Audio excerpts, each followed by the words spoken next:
Hey, how's it going, guys? Just another video. For this video, I'll be discussing the application process as a correctional counselor.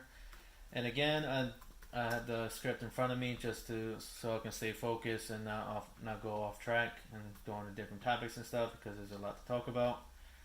Counselor, counselor. So many commented on one of my videos saying what's the application process, and if I have to describe it, I have to say very very long.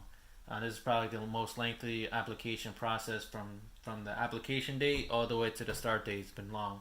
As you can see it on my screen. Right, I have to type it down just to keep everything in check.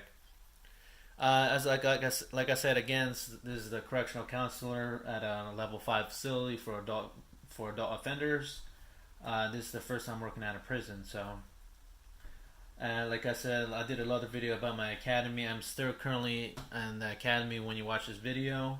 My graduation date is December, so I'm looking forward to that. So go ahead and talk about before this position, I was a juvenile probation officer within the state.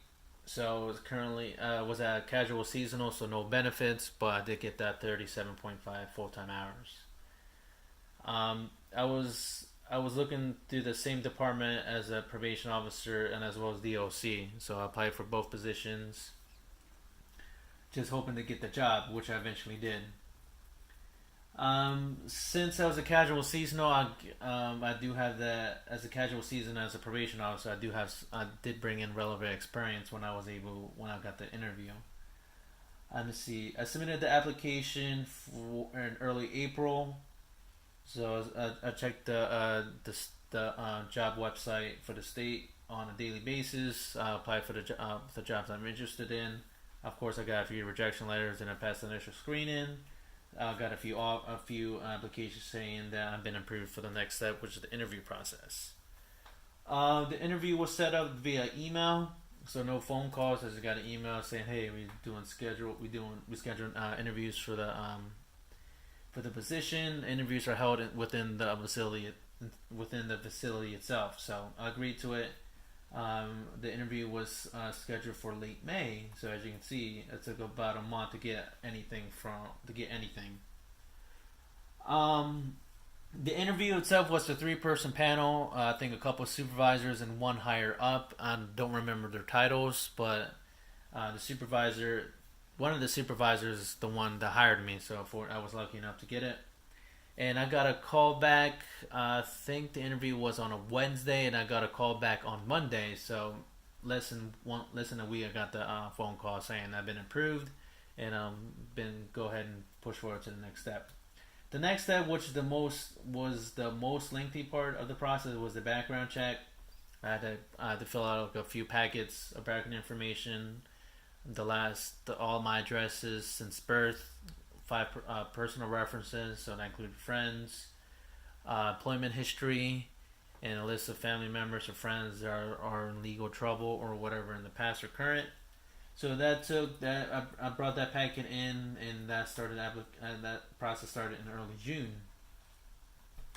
So July passed, and I was getting very anxious because I was looking forward to the job itself, and which, like I said, was the longest process of the application. So 2 hours. I got a call from the private investigator. They called my references. I was texting my friends like, "Hey, who got the phone call? Who got the phone call?" I also reminded them, "Hey, keep an eye for a phone call for investigator. Talk about us." They cross-reference a lot of things. The people who I live with, my wife, who I live with. Oh, I said that already. My job, my character, and everything else. So I also helped that one of my references was as a correctional officer too, so he put in a good word for me and stuff. So he actually recommended me to be a correctional counselor, which I had no interest in doing whatsoever. So yeah, kudos for him for giving me a good reference. I got the job, so the reference is cleared. The only thing I had an issue about was my residence. Unfortunately, I don't remember all the addresses I was as a kid, so I hoped relied on my mom for the addresses, but my mom didn't know half the homes or residence or addresses she lived too. So I was quite worried about that because when I submitted it, it was incomplete. The deeds were out of whack. My mom cannot remember everything, unfortunately. So the second part that worried me is my family members and friends. The 5 references I knew weren't any legal trouble, but I had family members that's still up in the air, so I don't know what happened. But like I said, I got the job, so that cleared. So if you have any family or friends involved in criminal history that you don't know of, you may have to double check with HR because HR was there explaining everything. If you think a family member not sure if they have a record or not, just put down like a question mark next to it. So it is what it is. So that took the most part. And once I got the final phone call, which only lasted maybe 5 or 10 minutes, I think less than 5 minutes too. So double checked everything. They see it got approved to go look with my thing. I think one question he asked me is that why do I want to be a counselor, or why do I want to be a counselor within the department? Told him like a casual season on no benefits. So and the private investigator related to me too as well, saying, hey, this is a casual season position. I know what you're going through. Good luck with your career and everything else. But the background check is there just to make sure your background's clear, your character's in there. You have any family members are in gangs or any legal trouble and everything else. Because if you know a lot of people that are like criminals, drug dealers, whatever, and you're going to work for a prison, you may want to think twice because you might more than likely bring contraband and stuff too. So I understand the background check, but it took so long. And once after I cleared the background check, the background check was cleared by mid-May. So the second half of August I made appointments to do the drug screen, piss in the cup, fingerprints, of course, and I had to do a physical, which I had to pay out of pocket for. The physical was about $200, which killed me a lot. I don't have insurance. I didn't have insurance at the time, so I had to pay out of pocket for that. But fingerprint and drug screen was no charge to me, so I'm pretty happy about that. And once those items are cleared, I got my start date.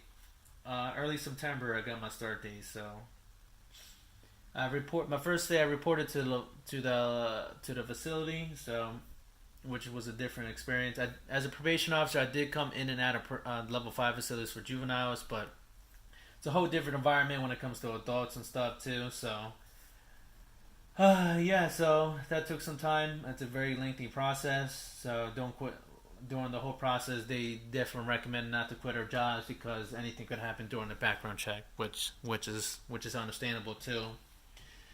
So I submitted the application in April and got the job offer in September. So that's about 4 or 5 months.